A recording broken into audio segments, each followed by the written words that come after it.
moving forward, self-centering myself, my needs, my wants, my dreams, my peace, my health, my wealth, my sanity, my energy, like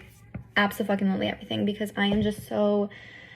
tired of having spent a lifetime centering other people, other desires, other needs for the sake of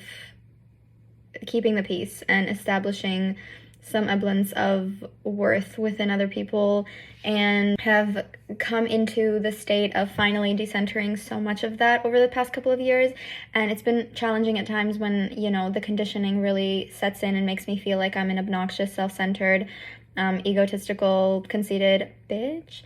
which I'm not, and nobody is when they come to these realizations and actually start doing something about them. Because in reality, what is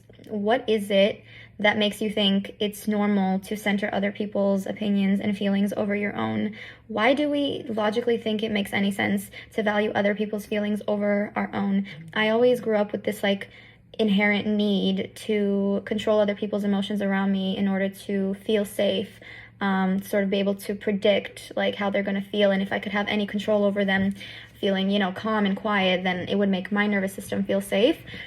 And that's just a result of like trauma, and that's not something I could have obviously known until I realized that trauma and started healing and dealing with it.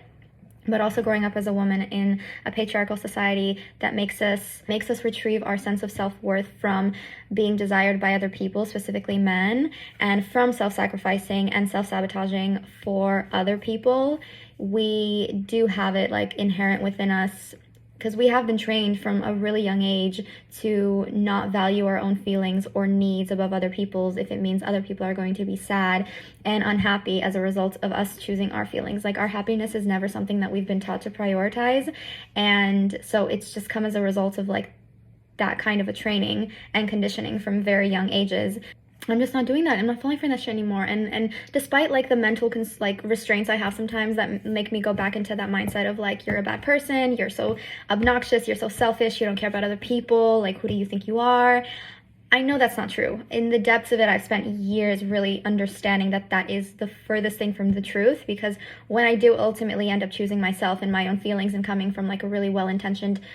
safe, peaceful, internally happy state, that's when I can actually give back from a positive place and other people around me can actually feel good. When I'm self-sabotaging for the sake of others' happiness, that's when it ends up going sideways for everyone involved. Even the person that thinks they're gaining something from me self-sabotaging doesn't actually end up gaining anything, because if anything, they've lost my trust, they've lost my